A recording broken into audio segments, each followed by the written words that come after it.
Ferdy Sambo, sosoknya disebut punya kekuatan besar, mulai dari libatkan puluhan personel Polri demi lancarkan skenario kejahatan, hingga dugaan lobi-lobi demi lolos hukuman maksimal. Benarkah ia sedemikian powerful? Pegang kartu truf pejabat Polri? Saya akan mencari jawabnya.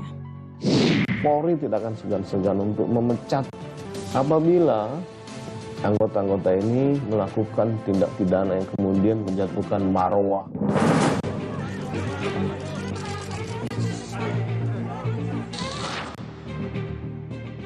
Menjatuhkan pidana terhadap terdakwa dengan pidana seumur hidup. Sejak awal saya ditempatkan sebagai terperiksa dalam perkara ini, beragam tuduhan telah disebarluaskan di media dan masyarakat. Seolah saya adalah penjahat terbesar sepanjang sejarah manusia.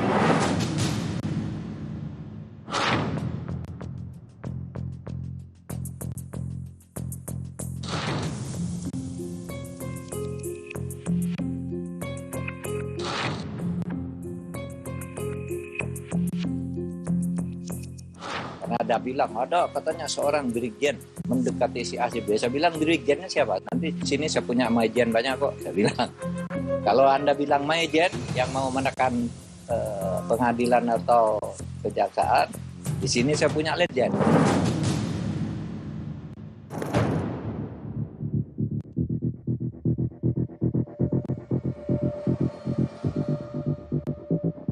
Memang Sambo punya kekuatan apa? Dia kan sudah tidak menjabat sekarang. Jadi, kenapa harus takut? Sumber daya informasi yang dimilikinya selama dia menjabat Kadif Propam, itu dia bisa gunakan. Dia jadi disebut ada banyak buku kartu hitam. truf di tangan. Iyalah. Dan itu bisa menyeret sampai ke Bisa tingkat lah. paling tinggi di institusi Polri menurut Anda? Bisa saja. Power Sambo itu nyata. Nyata.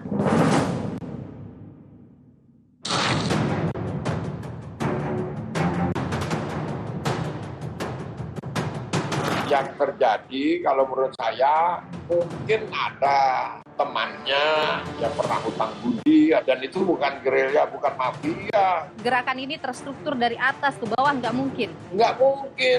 Tapi fakta bahwa Sambo saat menjabat Kadif Propam memiliki kewenangan begitu besar itu nyata ya. The Power of Sambo, sebuah titel yang melekat pada Ferdy Sambo, bekas Kadif Propam Polri yang kini duduk sebagai pesakitan dalam kasus pembunuhan Brigadir Yosua, bekas ajudannya. Ia disebut punya kekuatan besar kala menjabat sebagai polisinya polisi. Dan kekuatan itu disebut masih ada hingga sekarang meski ia sudah dipecat. Ada sejumlah peristiwa, saudara, yang membuat publik percaya bahwa kekuatan Sambo itu nyata. Pertama, kala awal kasus ini mencuat, Sambo menggerakkan hampir 100 polisi bahkan hingga perwira tinggi Polri untuk menutupi jejak keterlibatan dirinya. Skenario yang akhirnya terbongkar. Para mantan anak buahnya itu menyebut tak mungkin melawan Sambo yang berkedudukan tinggi di institusi Polri. Jenderal bintang 2 ada banyak, namun Kadif Propam hanya satu, tak mungkin berani melawan. Bintang 2 di Polri ini banyak, Pak. Akan tetapi Kadif Propam ini hanya satu. Saya pun ketika diperintahkan beliau langsung melaksanakan, Pak. Kedua, saudara, kalau muncul sebuah diagram berjudul Kekaisaran Sambo. Sambo disebut menggerakkan banyak perwira untuk menjadi backing judi online. Meski dibantah Kapolri, namun hingga kini belum ada bukti nyata apakah Sambo benar terlibat atau tidak. Apakah betul Kaisar Sambo dan gengnya terkait dengan masalah konsorsium, demikian juga dengan cat yang lain. Jadi saat ini kami sedang melakukan pendalaman, Pak. Jadi Propam saya minta untuk melakukan pendalaman. Karena memang kemudian ini menjadi perhatian nasional, saya sudah perintahkan kepada seluruh pimpinan wilayah, Kapolres, Kapolda, Direktur, bahkan pejabat Mabes, saya minta tidak ada lagi yang namanya judi. Selanjutnya, saudara, dalam proses persidangan yang tengah berjalan, Sambo mengirimkan gugatan terhadap Presiden dan Kapolri terkait pemecatan dirinya. Hal ini pun terkesan dilakukan diam-diam oleh kubu Sambo. Meski kemudian gugatan ini dibatalkan, namun publik kadung bertanya-tanya, ada apa? Sebuah ancaman pada sosok tertentu atau sebuah unjuk kekuatan? Dan yang menghangat belakangan, saudara, pernyataan Menko Polhukam Mahfud MD yang menyebut adanya gerakan bawah tanah seorang Jenderal Bintang 1 untuk menekan agar putusan Sambo tidak seumur hidup atau bahkan hukuman mati.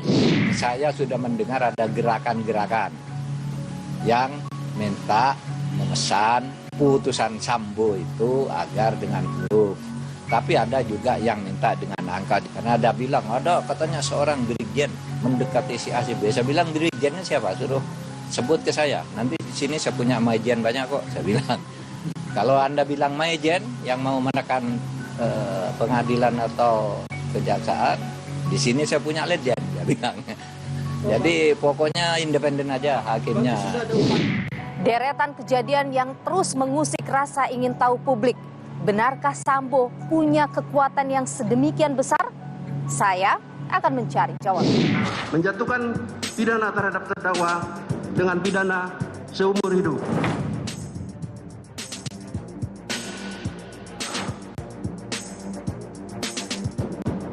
Ada yang bergerilya, ada yang ingin Sambo dibebaskan. Kalau ada pihak-pihak yang memang punya bukti, punya data, punya informasi, ya dibuka saja. Saudara, Indonesia Police Watch (IPW) menyebut bahwa gerakan bawah Sambo ini bukan hal yang mengejutkan. Lantas siapa yang diuntungkan? Kenapa di tengah posisinya yang sudah menjadi pesakitan masih ada yang mau membantu seorang petinggi Polri yang aktif? Saya coba untuk mendiskusikan hal ini bersama dengan Ketua IPW, Sugeng Teguh Santoso. Pak Sugeng, terima kasih sudah bersama Niluh. Terima kasih, Mbak Niluh. Mengaku tidak terkejut dengan gerakan bawah tanah yang kemarin disebut Mahfud MD. Kenapa? Karena sebetulnya komplikasi kasus Sambo itu sudah bisa diprediksi oleh aparat penegak hukum, khususnya polisi, ya, polisi atau institusi polisi. Setelah Sambo menjadi tersangka, Sambo segera mempersiapkan diri, ya, mempersiapkan diri bagaimana ketika kasusnya masuk ke pengadilan dia tidak mendapatkan hukuman yang maksimal. Nah, Sambo tentu melakukan upaya-upaya yang pasti lobby dengan jaringan yang dia miliki, mantan-mantan kandidat Satgasus. Jadi Anda mencurigai bahwa yang bergerak ini adalah bagian dari Satgasus mungkin? Iya, yang beredar namanya itu kan ada namanya di dalam daftar Satgasus 420 sekian orang itu. Tapi saya tidak mau sebut namanya. Komplikasi ini juga dipikirkan oleh institusi Polri, ya, atau orang-orang di dalam institusi Polri yang tidak menginginkan adanya kegaduhan apabila Sambo kecewa dengan putusan yang berat. Kemudian dalam kapasitas Sambo sebagai seorang polisinya polisi yang memegang banyak rahasia dugaan pelanggaran polisi termasuk perwira tinggi, tentu dia tidak mau dalam tanda kutip tenggelam sendiri. Dia sudah memberi sign sebelum ini. Jadi Anda mau mengatakan bahwa sejak awal kasus ini Sambo mungkin sudah memikirkan plan A dan plan B? Sudah dong. Sambo itu kan seorang reserse murni, ya. Seorang reserse, ahli reserse itu berpikir pada beberapa tahap tingkatan ke depan. Plan A, plan B, plan C itu sudah pasti. Oke, dan ini adalah plan B Sambo? Gerakan-gerakan yang muncul? Bukan, ya plan B lah ya. Apa aja sih sign-sign selama proses ini bergulir dari bulan Juli sampai dengan sekarang Januari? Perlawanan Sambo ketika dia dalam status sebagai tersangka rame soal kemudian versi-versi perlindungan terhadap bandar judi. Itu kan menyeret nama dia sendiri. Kan ada juga versi lain. Oke, ya. lawannya waktu itu. Iya, ya. Kemudian dimunculkan laporan hasil pemeriksaan penyelidikan terkait perlindungan illegal mining.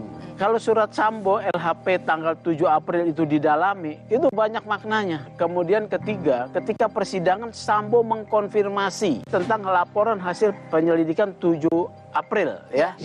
Pak, itu betul Pak, Bapak sempat menandatangani laporan hasil laporan pengaduan Pak, hasil tambang ilegal di Kaltim Pak.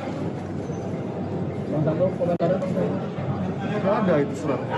Pak, ada surat itu Pak? Ya sudah benar surat. Gimana Pak? Benar surat itu Pak? Tanyakan ke pejabat yang berwenang, surat itu sudah ada. Seminggu kemudian apa? Sambo menyatakan saya sudah tidak berwenang. IPW membaca bahwa sign itu sampai dan terjadi komunikasi bahwa ada deal-deal di situ. Komunikasi, ya, bahwa tercapai deal atau tidak waktu itu terjadi komunikasi. Oke. Bahwa Sambo menginginkan dirinya tidak dihukum berat. Komunikasi itu dengan siapa sih, Pak Sugeng? Ya tentunya dengan institusinya lah, ya. Petinggi Polri. Pastinya lah yang memiliki kewenangan, ya. Jadi yang juga bergerak kemarin yang disebut Mahfud MD itu adalah orang ada di lingkaran Mabes pelaksana Polri. Saja. Orang yang ada di lingkaran Mabes Polri. Iya, informasi yang saya dapat begitu. Itu kan Brigjen itu hanya pelaksana pada level pelaksana. Artinya dia berada di Mabes, bukan di tempat lain ya, Brigjen ini ya? Bukanlah, karena potensi goncangan oleh Sambo itu pada Mabes Polri, bukan pada Polda, bukan pada Satwil setingkat Polres, ya tidak, pada Mabes Polri. Ada di kalangan penyidik mungkin? Wah, saya nggak mau lebih dalam lah ya, karena pernyataan Pak Kadif Humas menyatakan Irwasum dan Propam akan memeriksa, ya. Walaupun itu sebetulnya satu pernyataan normatif yang harus dikeluarkan. Walaupun tidak yakin akan diperiksa saya ya.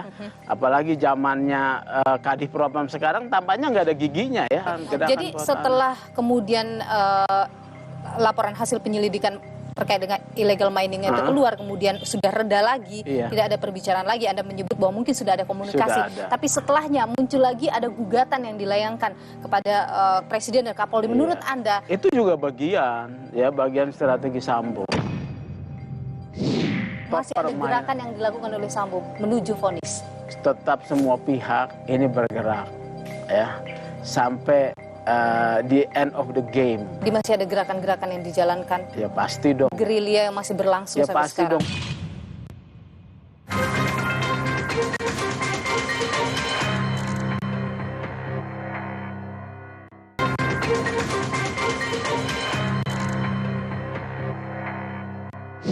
Pantasnya dilakukan dalam kedudukannya sebagai aparatur penegak hukum dan petinggi Polri.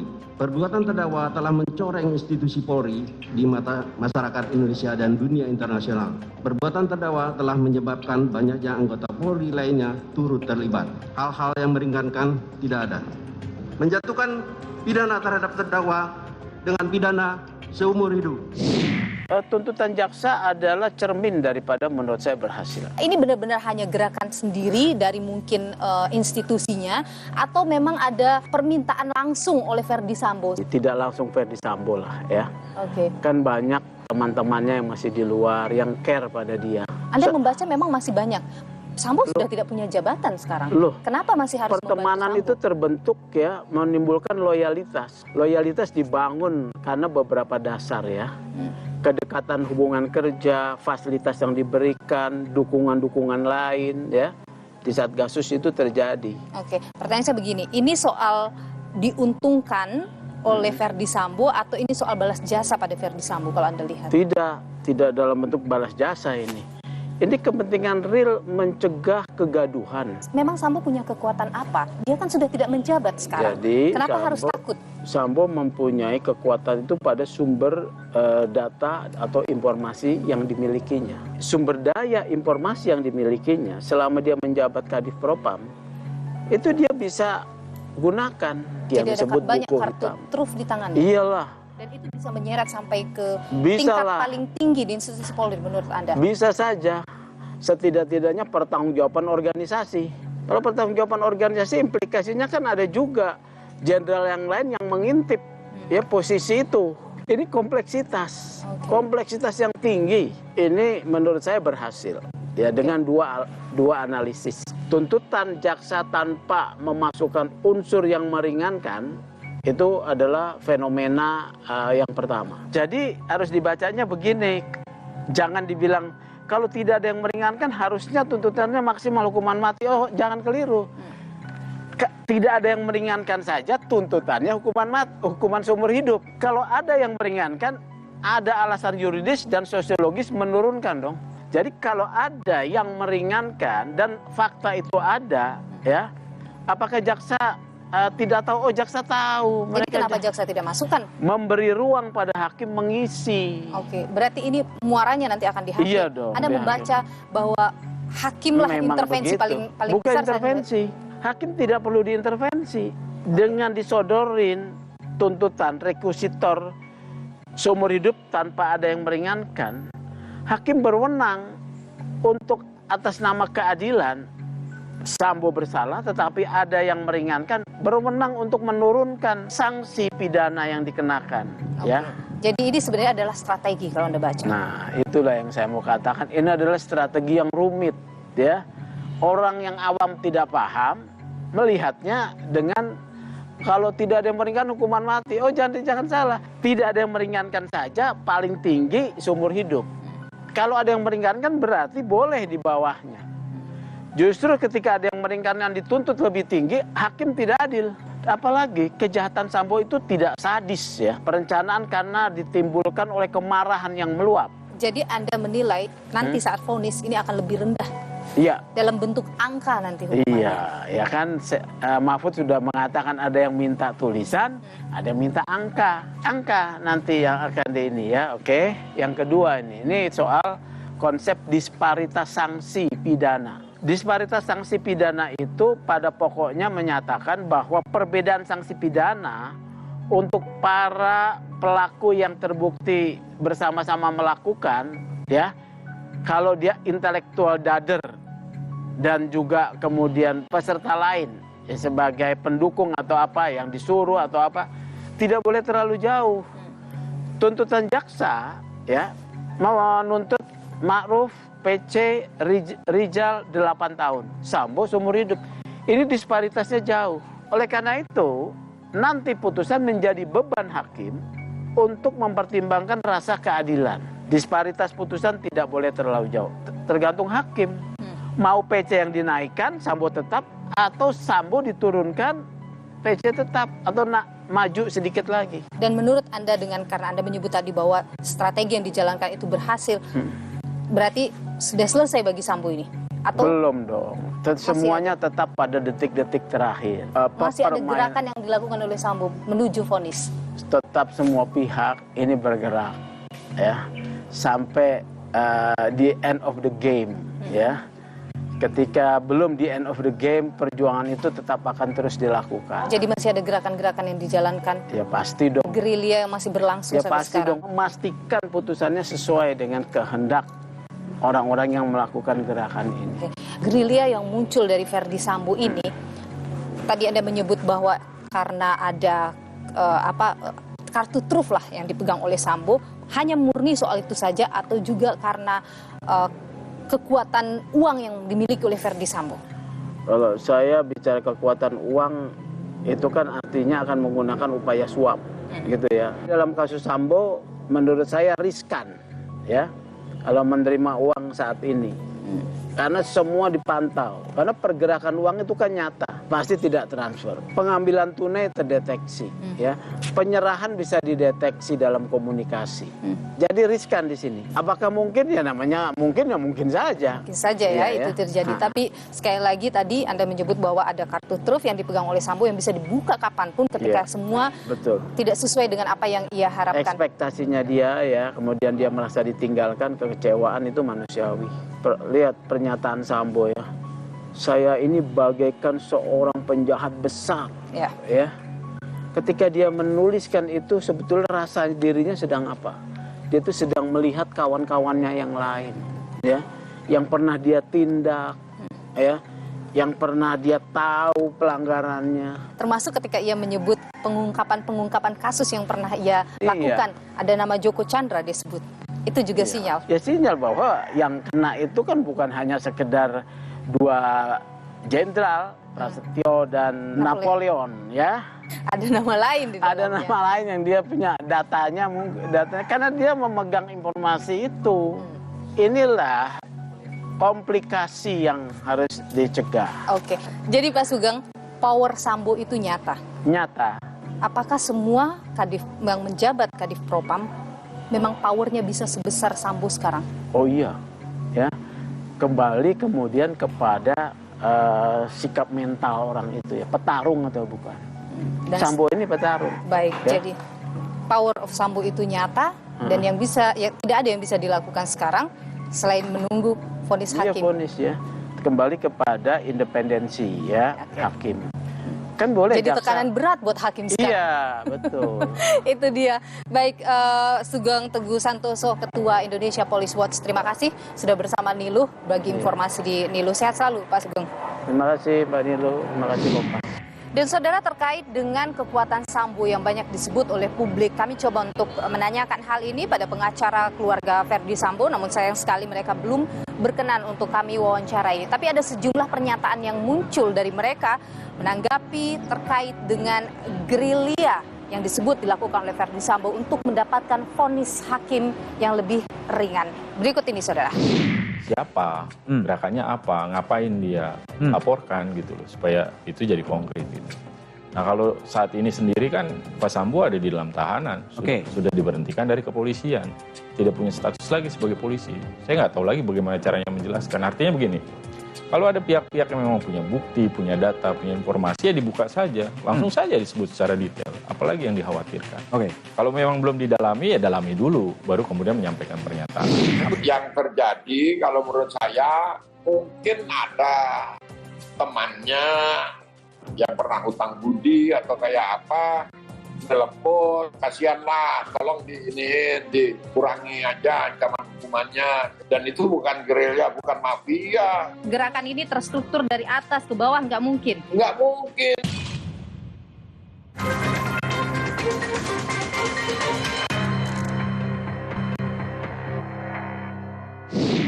Menjatuhkan pidana terhadap terdakwa dengan pidana seumur hidup.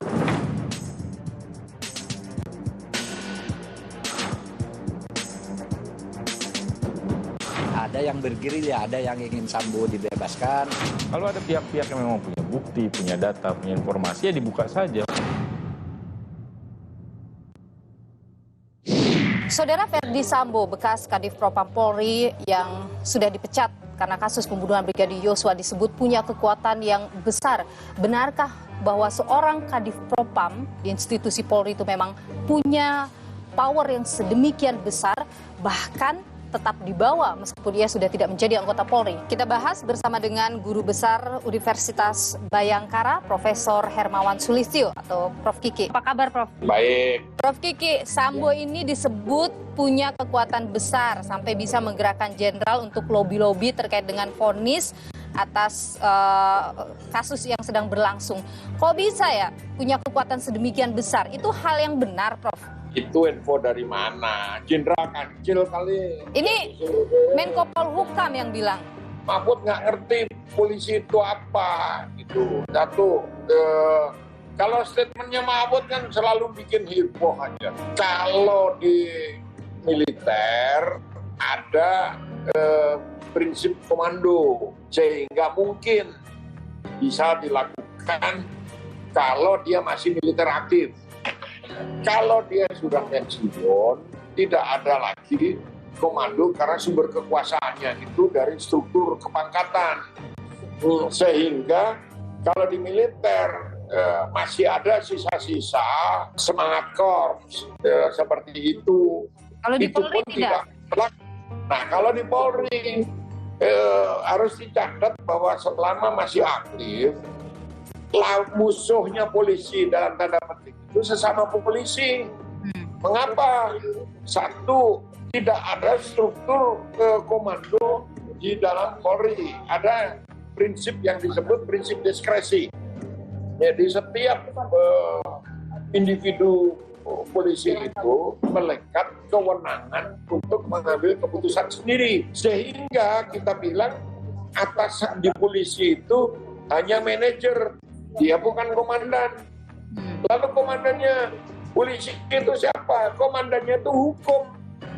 Sehingga pada kasus Sambo, ketika dia melanggar hukum, ya dia salah, dia dihukum. Tapi kalau dibilang begini, mungkin karena Sambo ini pernah menjadi Kadif Propam, dia kemudian memegang kartu truf nih orang-orang yang pernah melakukan pelanggaran. Jadi khawatir mungkin itu akan bisa dibongkar oleh Verdi Sambo. Katakanlah itu benar, terus dibuka kayak begitu.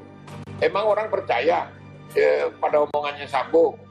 Sampai sekarang aja dia nggak ngaku dia nembak atau tidak, kan gitu. Masa urusan yang lain orang harus percaya? Yang terjadi kalau menurut saya mungkin ada temannya yang pernah hutang budi atau kayak apa, telepon, kasihan lah, tolong dikurangi aja ancaman hukumannya, segala macam kayak gitu. Dan itu bukan gerilya, bukan mafia. Kalau ada mafia, sebut aja namanya, nggak usah Menko Polhukam lah. Kasih aja di Kadifropam Polri yang sekarang. Pasti disikat juga, karena polisi kan berkepentingan untuk bersih-bersih. Jadi menurut Anda ini hanya soal pertemanan saja, bukan soal ada deal-deal dengan Verdi Sambo, dengan petinggi Polri misalnya? Itu paling jauh hanya segitu. Gerakan ini terstruktur dari atas ke bawah, nggak mungkin? Nggak mungkin. Kenapa? Begitu jadi. Tetap akan ada polisi-polisi yang saya tidak bilang bersih, tetapi yang berkepentingan untuk menghajar mereka. Jadi kalau Anda bilang apa yang informasi yang didapatkan oleh Menko Polhukam Mahfud MD salah begitu, Prof. Kiki? Saya nggak tahu dia mendapat informasi atau dia menciptakan informasi. Untuk apa menciptakan informasi Menko Polhukam? Ya nggak tahu, tanya aja apa kepentingan politiknya Menko Polhukam. Ada unsur politik maksudnya Anda mau bilang? Ya nggak tahu saya, itu kan nggak bisa jawab saya, kenapa orang yang ngomong Mahfud kok. Oke, Prof. Kiki, kalau dibilang begini, Sambo ini dari awal kasus dia bisa menggerakkan anggota Polri untuk masuk dalam skenario-nya. Dia bahkan sempat mengajukan gugatan kepada Presiden dan juga Kapolri. Kemudian bocornya laporan hasil penyelidikan yang melibatkan petinggi Polri soal illegal mining itu disebut sebagai adalah gerakan-gerakan yang muncul sebenarnya adalah dari Verdi Sambo gitu, menunjukkan kekuatannya.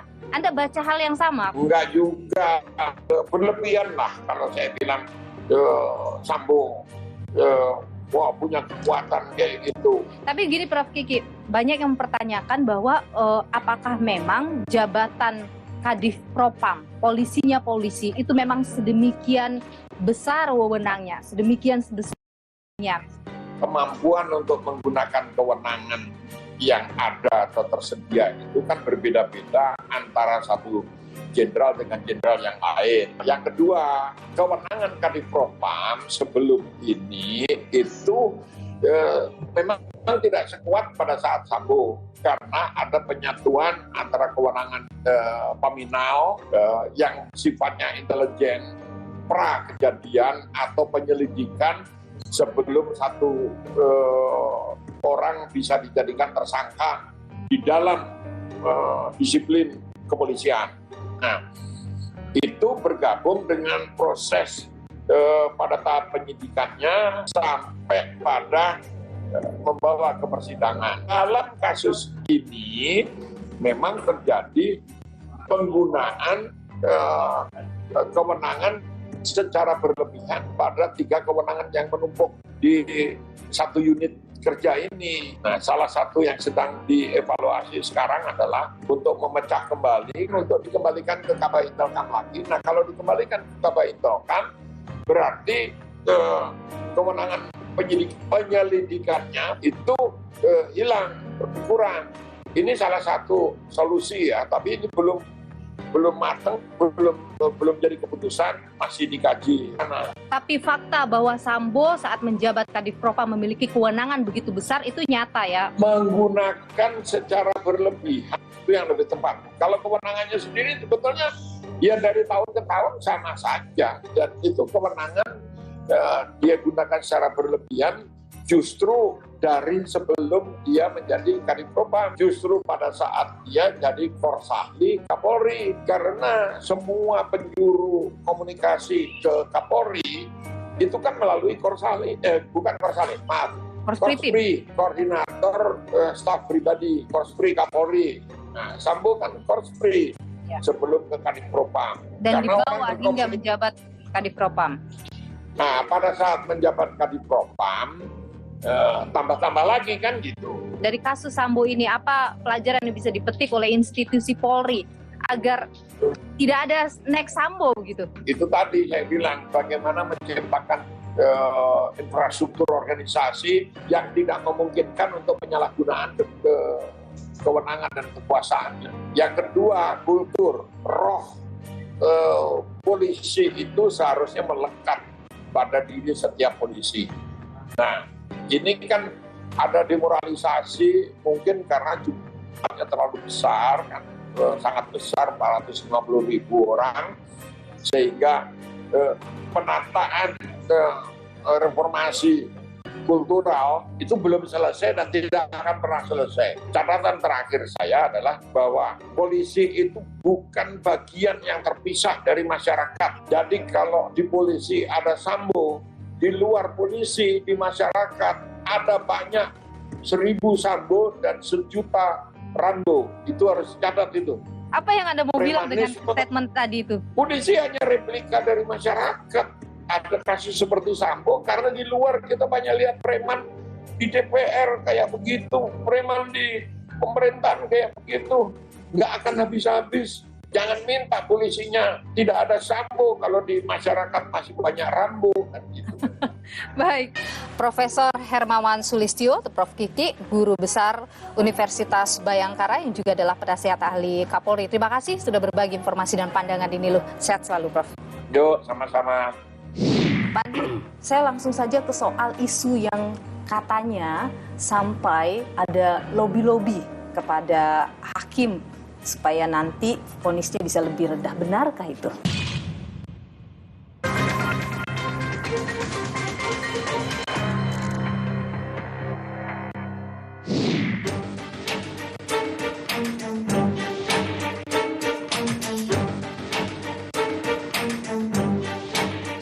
Saudara, gerilya Sambo disebut langsung menuju para hakim untuk bisa mendapatkan vonis yang ringan terkait dengan perkara yang dihadapi. Benarkah itu? Dan bagaimana juga menjamin bahwa putusan yang akan diberikan oleh majelis hakim nantinya memenuhi rasa keadilan yang saat ini terus dipertanyakan oleh publik. Saya sudah bersama dengan Wakil Ketua Mahkamah Agung Bidang Yudisial yang juga juru bicara Mahkamah Agung, ada Andi Samsan Ngandro. Yang mulia Andi Samsan Ngandro. Apa kabar Pak Andi? Baik, kabar baik. Pak Andi, saya langsung saja ke soal isu yang katanya sampai ada lobby-lobby kepada hakim supaya nanti vonisnya bisa lebih rendah. Benarkah itu? Sebenarnya itu kami di Mahkamah Agung itu tidak tahu. Tidak, ini kami hanya membaca di media ada isu-isu bahwa ada upaya, ada gerakan untuk mencoba melobi, menghubungi majelis hakim untuk mendapatkan suatu putusan yang diinginkan. Nah, sebenarnya itu kami tidak tahu, jadi kami hanya baca dari media itu tadi. Terlepas dari ada atau tidaknya isu itu atau gerakan itu, kami percaya bahwa majelis hakim yang menangani perkara yang sementara menanti putusannya yang sedang berjalan ini, ya tentu para hakimnya akan menjaga independensinya. Independensi itu ada yang memaknai kebebasan, ada yang memaknai kemerdekaan hakim, ada yang memaknai kemandirian kekuasaan kehakiman. Independensi kekuasaan kehakiman itu diharapkan pada bahwa kekuasaan kehakiman itu dalam hal ini lembaga peradilan tidak bisa diintervensi ya oleh lembaga atau kekuasaan negara lain. Kalau kita lihat dalam perkara ini jelang putusan ini, setelah tuntutan dibacakan, publik kemudian meluapkan kekecewaannya. Akhirnya ada harapan besar yang digantungkan publik pada putusan hakim nanti. Apakah kemudian kalau Anda melihat itu akan memberi pengaruh besar bagi seorang hakim dalam memberikan vonis nanti, Pak Andi? Ya, saya sebenarnya membatasi diri untuk tidak terlalu menyinggung masalah kasus yang sedang diadili itu ya, untuk menjaga independensi daripada hakim yang menangani. Tetapi saya hanya ingin mengatakan bahwa yang sudah kita tahu bersama ini adalah tuntutan dari penuntut umum. Tuntutan penuntut umum ini ya memang suatu syarat yang mampu menangkap ya napas keadilannya masyarakat. untuk disampaikan kepada majelis hakim untuk dipertimbangkan. Hakim itu mempertimbangkan fakta-fakta hukum yang terungkap di persidangan dan tidak boleh terpengaruh. Oke. Dan Anda yakin hakim misalnya dalam kasus Verdi Sambo ini, 3 majelis hakim ini adalah orang-orang yang benar-benar independen, orang-orang yang akan mampu memberikan memenuhi rasa keadilan dalam perkara ini? Ketua Pengadilan Negeri Jakarta Selatan itu sudah memilih hakim-hakim yang memang layak dan memang pantas ya untuk duduk mengadili perkara ini. Jadi tentu hakim-hakim pilihan, karena mata publik itu menyorot kepada kasus ini, kasus menarik, dan di sini juga lembaga peradilan tentu diuji. Dari semua yang dilakukan hakim selama persidangan, Anda menilai bahwa 3 majelis hakim ini orang-orang yang tidak akan mudah dipengaruhi, diintervensi, ditekan untuk kepentingan tertentu. Ya, sebagai kedudukan kami lembaga tertinggi peradilan, ya kami hanya memang memantau, ya kami berupaya untuk membatasi diri, tidak mempengaruhi. Sebab kalau kami komentari, kami ini nanti terpengaruh. Nah, bagaimana harusnya meyakinkan bahwa apapun keputusan hakim nanti itu harus dihormati, itu sudah menggunakan pertimbangan yang matang sesuai dengan logika hukum? Lembaga peradilan, ya itu memang bertingkat ya. Dan kita bukan hanya bahwa perkara ini baru diadili oleh Lembaga Peradilan Indonesia. Sudah banyak perkara yang menarik perhatian juga diadili oleh. Jadi kita tidak perlu seolah-olah ada suatu rasa kekhawatiran. Tapi yang jelas sampai dengan saat ini Anda tidak pernah mendengar ada lobby-lobby yang sampai kepada para hakim. Itu kami tidak mendengarkan.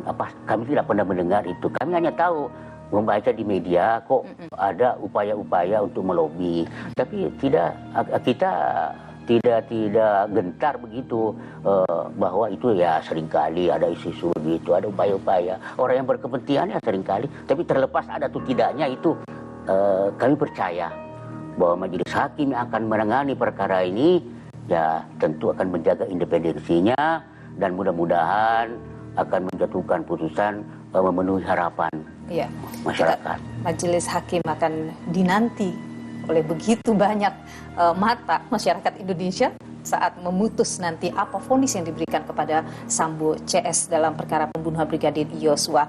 Wakil Ketua Mahkamah Agung Bidang Yudisial Andi Samsan Ngandro yang juga juru bicara Mahkamah Agung. Terima kasih sudah berbagi informasi di Nilo. Sehat selalu Pak Andi. Terima kasih Mbak. Sejak awal saya ditempatkan sebagai terperiksa dalam perkara ini, beragam tuduhan telah disebarluaskan di media dan masyarakat, seolah saya adalah penjahat terbesar sepanjang sejarah manusia.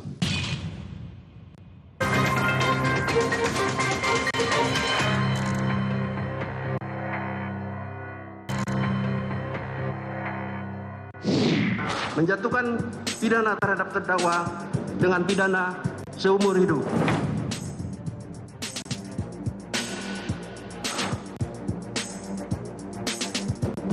Ada yang bergerilya, ada yang ingin Sambo dibebaskan. Kalau ada pihak-pihak yang memang punya bukti, punya data, punya informasi, ya dibuka saja.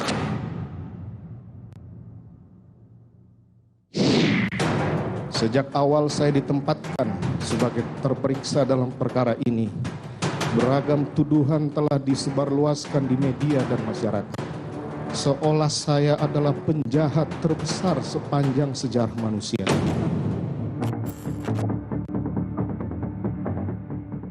Hasil tuntutan jaksa penuntut umum terhadap 5 terdakwa pembunuhan Brigadir Yosua munculkan pro dan kontra. Semakin berpolemik, kala Menko Polhukam Mahfud MD beri pernyataan mengejutkan ada gerakan bawah tanah pengaruhi putusan hukuman Verdi Sambo. Ada yang ingin Sambo dibebaskan, ada yang ingin Sambo dihukum, kan gitu. Tapi kita bisa amankan itu di kejaksaan. Saya pastikan kejaksaan independen. Saya pastikan kejaksaan independen.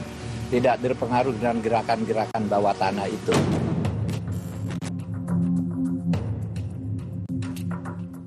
Atas isu ini, penasihat hukum Verdi Sambo bereaksi. Nah kalau saat ini sendiri kan Pak Sambo ada di dalam tahanan, sudah diberhentikan dari kepolisian. tidak punya status lagi sebagai polisi. Saya nggak tahu lagi bagaimana caranya menjelaskan. Artinya begini, kalau ada pihak-pihak yang memang punya bukti, punya data, punya informasi, ya dibuka saja, langsung saja disebut secara detail. Apalagi yang dikhawatirkan. Dugaan lobi-lobi berembus tatkala perbedaan tuntutan jaksa pada Richard Eliezer dan Putri Chandrawati begitu nyata.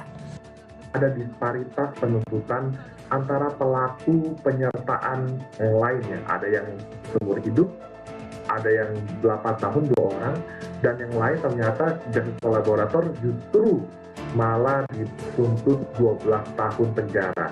Nah inilah kan publik sendiri yang memberikan penilaian apakah ada sisi keadilan dari rekusitor yang diajukan oleh jaksa penuntut umum.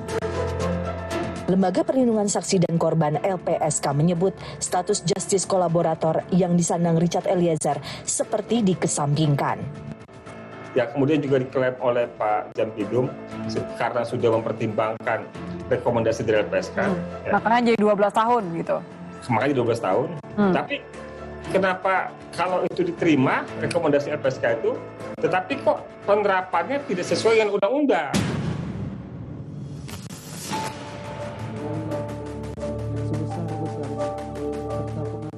Berkaca pada sejumlah kasus besar yang melibatkan justice kolaborator di masa lalu, seberapa kuat status justice kolaborator?